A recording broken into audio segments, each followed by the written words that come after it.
بسم الله الرحمن الرحيم والتين والزيتون وطور سينين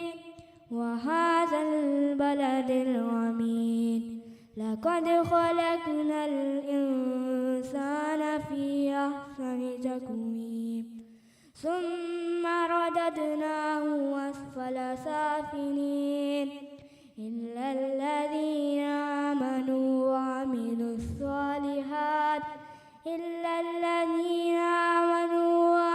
الصالحات فلهم أجر غير ممنون فما